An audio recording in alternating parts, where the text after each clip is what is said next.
I was still in uniform when my father told me my leg wasn't worth $10,000. The doctor had just said the word disability, not as a threat, but as a fact, if surgery didn't happen soon. My phone was pressed to my ear, my boot was half unlaced, and my knee was swollen so badly the fabric of my trousers strained against the skin. On the other end of the line, my stepmother, Patricia, simply sighed. My sister, Madison, laughed in the background, and my father, Gary, said calmly, almost kindly, "Sweetheart, we just bought a condotel. This isn't a good time." That was the moment something inside me went quiet. Have you ever felt invisible in your own family? Tell me your story in the comments below. I would love to know who is part of our community. I didn't cry. I didn't ask why. I just sat in the locker room of the fire academy and listened to the dial tone. Tyler didn't wait for a plan. Before I could even finish the first audit of our mother's stolen estate, he had already sold his life's work. He showed up at the hospital with a cashier's check and grease-stained hands. I held that check, feeling the crushing weight of his sacrifice, knowing that while my father was busy stealing my past, my brother was literally buying my future. For 24 years, I had been the reliable daughter, the silent investor in their version of family. I had built the entire digital inventory system for Madison's high-end wellness studio for free, spending hundreds of hours ensuring her investment didn't bleed out. Now, I looked at my knee, a jagged mess of ligament damage, and realized my compassion had been a luxury they had overdrafted for years. The retaliation didn't start with a scream. It started with a login. By 11:51 p.m., I was back in my off-campus, an ice pack strapped to my leg, and my laptop glowing in the dark. I dug deeper into the records Gary thought were buried.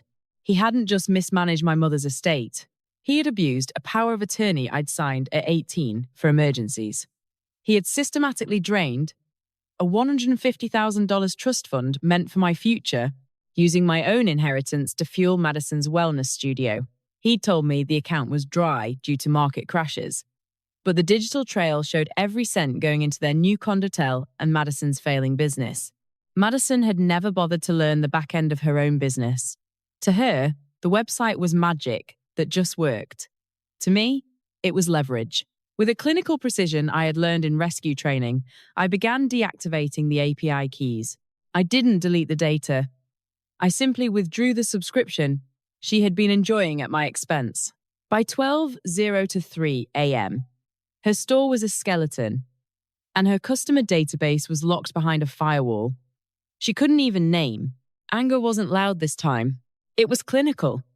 I stared at the screen, watching the digital assets I had created return to my sole possession. Then, I turned my attention to my own survival. I applied for a high-interest, short-term personal loan. The terms were predatory, a cruel repayment schedule that would swallow my future paychecks, but I signed without hesitation. This wasn't a breakdown. It was a balance sheet. I was trading my current comfort for a future where I could actually walk away from them on my own 2 feet. As the numbers settled, I leaned back, my laptop reflecting a different kind of sunrise, the kind made of cold facts and quiet retribution. My family thought I was the easy one, the daughter who would always figure it out, because I always had. They weren't shocked by what they had done. They were shocked that I had finally stopped playing along. Tomorrow, I would check into the hospital alone. But tonight, I was the one who held the keys. I sat on the edge of my hospital bed, staring at the sterile white walls, and for the first time, the math of my life finally made sense. I was 24, an elite fire academy recruit, and I had spent every single year of those 2 decades as the trusted child. That was the label Gary and Patricia gave me. It sounded like a compliment, but it was really a life sentence.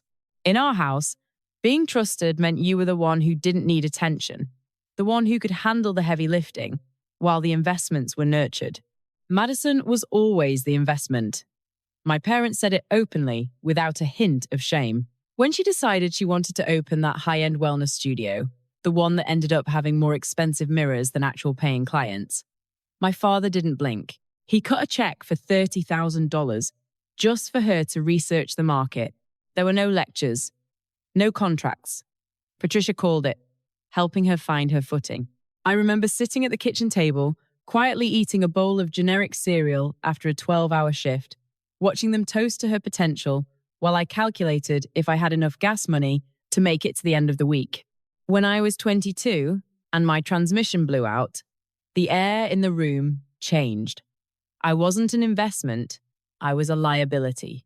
I needed $2,000 to get to my job, and Gary sat me down at the mahogany kitchen table with a printed contract from his office, interest included, 5%. Patricia actually insisted we go to the bank to get it notarized. She told me, with a straight face, that it was a lesson to build character. I realized then that my character was the only thing they weren't willing to invest in for free. For 6 months, I lived on canned food and walked miles in the rain just to pay them back early, believing that responsibility would finally earn me a seat at their table. It didn't. It just set the standard for how much I could be expected to endure without complaint. I didn't realize then that I was caught in the invisible chains of the survivor. I wasn't being weak. I was living in a cage without bars.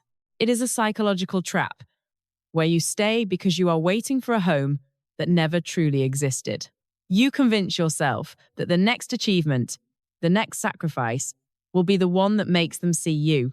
I stayed because I was desperate for the warmth of a family that only looked at me when they needed someone to hold the flashlight. But as the fluorescent lights of the ward hummed above me, the last of those chains snapped. The doctor had said permanent, but Gary had said condotel. In that one word, the trusted child died. I wasn't just healing a knee anymore. I was dismantling a hierarchy. My parents didn't just refuse me $10,000 to walk. They refused to acknowledge my humanity. They thought I would just manage, because I always had. They were right about one thing. I would manage. But I was no longer interested in building their character. I was busy calculating the cost of my own freedom, and for the first time in my life, the balance was firmly in my favor. The knock at my door was heavy and rhythmic. I moved slowly, the metal of my leg brace clinking against the hardwood floor. When I opened it, I found my brother, Tyler, standing there. He looked exhausted. He was wearing his grease-stained work jacket, and there were dark circles under his eyes that no amount of sleep could fix. Tyler worked 60 hours a week as a welder and mechanic at a shop outside of town. His hands were permanently scarred, the skin toughened by heat and steel. He looked at my bandaged leg and swore under his breath. He didn't ask if they helped. He already knew. Without saying a word, he reached into his pocket and pulled out a thick wad of bills. They were 10s and 20s, crumpled and smelling of motor oil. He pressed them into my palm with a firm grip. $1,600.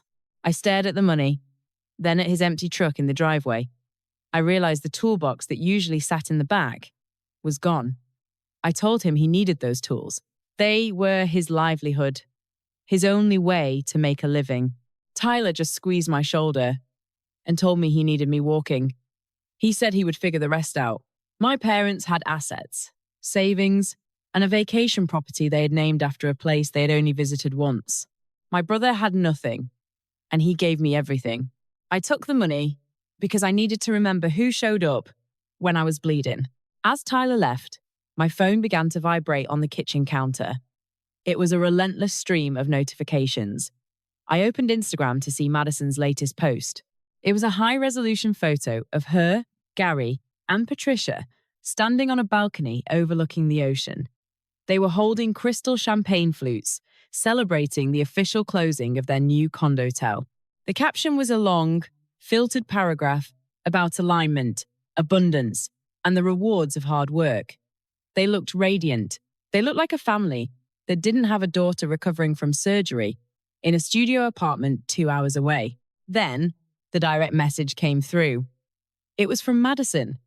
It wasn't a question about my recovery. It was a lecture. She told me I was being a parasite.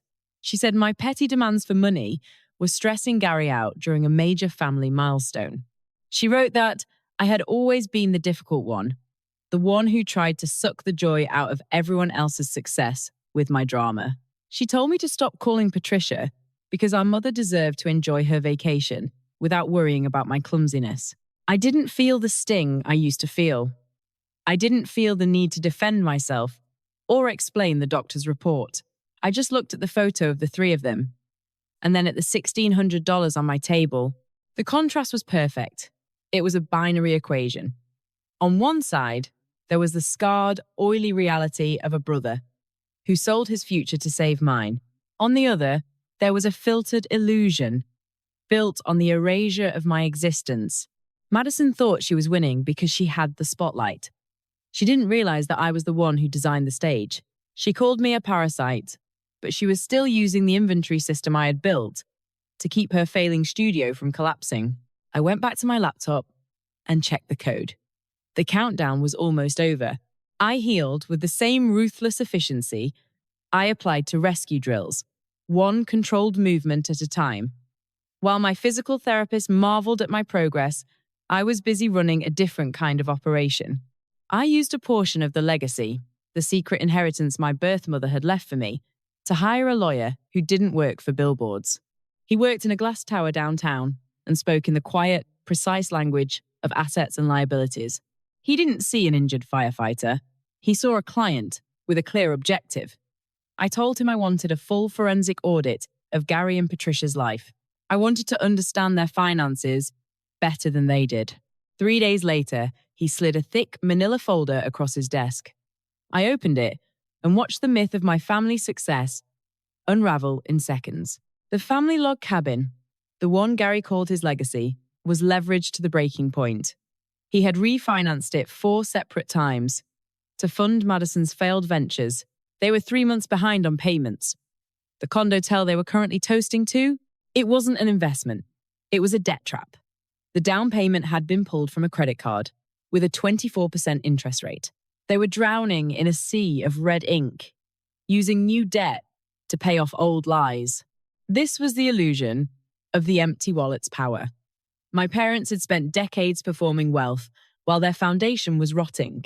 They refused me $10,000 for my leg, while they set fire to $50,000 to maintain a social status they didn't actually own.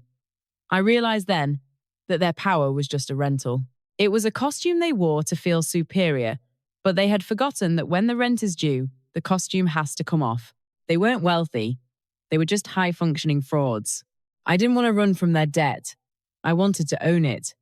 Under my lawyer's guidance, I formed a shell company, a clean, anonymous entity with no ties to my name. We approached the bank holding the mortgage on the family cabin. Banks don't love bad loans. They love liquid assets. I bought their debt for 60 cents on the dollar. Within 48 hours, I went from the daughter they dismissed to the landlord of their lives. They had no idea. They were still posting pictures of sunset dinners, completely unaware that the ground beneath their feet now belonged to the girl who always figures things out. I sat in my studio apartment, my leg steady and my laptop glowing with a different kind of power. I wasn't an afterthought anymore. I was the creditor. And in my world, every debt eventually gets collected. The lawyer's voice was different today. There was no more clinical detachment. He told me he had found the missing piece of the puzzle, and it wasn't in the bank statements I had already seen. It was in the state archives, buried under a pile of estate transfers from 4 years ago. My birth mother's legacy, the inheritance meant to be my safety net, had a leak I hadn't noticed, because I trusted the man who raised me to be my guardian. He slid a digital copy of an authorization form across the screen. There it was, a withdrawal of $40,000. The date matched the week Madison opened her second failing studio, but it was the signature at the bottom that stopped my heart. It was my name, written in a shaky, forced script that tried too hard to look like mine. Gary hadn't just refused me $10,000 to save my leg. He had already stolen 4 times that amount from my future. This was the criminal twist I hadn't expected. I had been playing a game of debt collection, but Gary had been running a criminal enterprise. He forged my signature to embezzle the funds he needed to keep up appearances.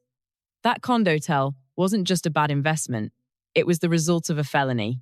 He had weaponized my trust to fund Madison's vanity projects, while lecturing me on the importance of building character through suffering.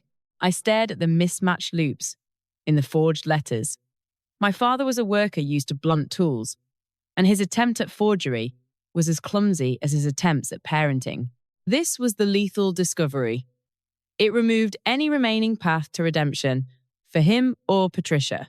They weren't just ungrateful or favor-seeking. They were common thieves who stole from a child they were supposed to protect. My lawyer looked at me through the screen, his expression as hard as the glass building he worked in. He asked if I wanted to file a report. I didn't hesitate. Not yet, I said. I want the evidence processed, notarized, and ready. I was no longer just the creditor holding a mortgage. I was the person holding the handcuffs. This wasn't a family feud anymore. It was a criminal conviction waiting for a venue. Gary thought he was the master of our house, but he was just a squatter in a life he had stolen from me. I closed the file and sat in the silence of my apartment. I felt a strange sense of clarity. Every time Gary had called me a worthless burden, he was really looking at the mirror of his own crimes. He needed me to feel small, so I wouldn't look too closely at what he had taken. But the academy had taught me how to read the structure of a fire, where it starts, how it breathes, and exactly where to hit it, so the whole thing collapses. I knew exactly where to hit now. I arranged the meeting at the Fire Academy's administrative wing. It was a sterile, glass-walled room that smelled of floor wax and discipline. Gary, Patricia, and Madison arrived together, looking out of place in their designer labels, among the recruits in navy work shirts. They were there to beg. The intermediary had told them the new owner of their debt was willing to discuss a deferral, and they walked in with the practiced humility of people who still believe they are the protagonists of the story. I was sitting in the high-back chair at the head of the table, facing the window. From the back, I was just a silhouette in a dark uniform. Gary cleared his throat. He sounded smaller than I remembered. He started his rehearsed speech about temporary cash flow issues and family legacy, his voice dripping with that oily charm he used on creditors. He talked about his daughter Madison's business as if it were a Fortune 500 company instead of a sinking ship. I didn't interrupt. I let him talk until his voice faltered in the silence. Then, I slowly rotated the chair. The look on his face was a portrait of total collapse. Madison's smile didn't just fade, it disintegrated. Patricia's hand went to her throat. Her face drained of color until she looked like the ghost of the mother she should have been. "Hello, Gary," I said evenly. My voice was calm, factual, and lethal. Gary surged forward, his face turning a mottled purple. "Kelsey? What is this joke? Where is the senior partner?" I leaned back, my posture as straight as the badge on my chest. I am the senior partner. I am the owner. And this isn't a joke. It is a closing. I slid 2 documents across the polished table. The first was an immediate eviction notice for the log cabin. "You missed the payment deadline by exactly 9 hours, I told him. Because the mortgage was secured using stolen assets and a forged signature, the bank has declared a fraudulent default. This isn't just an eviction, it's a forensic seizure. Under the emergency court order I've secured, you have exactly 72 hours to vacate before the sheriff arrives to seal the property as evidence." Madison started to shriek about family and cruelty, calling me a monster for ruining her life. I didn't look at her. I kept my eyes on Gary. He tried to bluster, shouting about how he had raised me, how he had put a roof over my head. Then, inevitably, he tried to threaten me. He leaned in, his voice dropping to a hiss, telling me about offshore accounts and money I would never touch. That was when I slid the second document forward. It was a blow-up of the $40,000 withdrawal form from my inheritance. I pointed to the forged signature. "I reported this to the authorities 3 weeks ago," I said quietly. "The agents are already at your condotel. This isn't about a mortgage anymore, Gary. It is about grand larceny and forgery." The room went completely still. Gary's hands began to shake so violently the paper rattled against the table. Horror is a silent emotion when it is absolute. He wasn't the master of the house anymore. He wasn't the father dispensing lessons. He was a criminal, staring at the person who had finally stopped saving him. I stood up, my legs strong and painless, and didn't look back as I walked out of the room. I had a rescue drill to lead, and for the first time in my life, I didn't have any dead weight holding me back. I stood on the porch of the log cabin. The new keys waited with a finality that didn't need to be loud. Gary and Patricia were gone, their belongings packed into a small, rented trailer on the edge of town, and their legacy reduced to whatever fit in a cardboard box. Madison's condotel was a crime scene now, her social media presence replaced by the cold machinery of a criminal investigation. I didn't feel triumph as I watched the dust settle. I felt the stillness of a building after the fire has finally been put out. I drove to the welding shop where Tyler used to sweat for low wages. I didn't say much. I just handed him an envelope containing the deed to the building and a receipt for every tool he had ever sold. I saw his scarred hands tremble as he realized he was no longer an employee, but the owner. He had refused to let me bleed alone, and I was making sure he would never have to apologize for taking up space again. Later, I walked out to the land my birth mother had left behind. I knelt in the Montana soil, my leg strong and painless, and pressed a small pine seedling into the earth.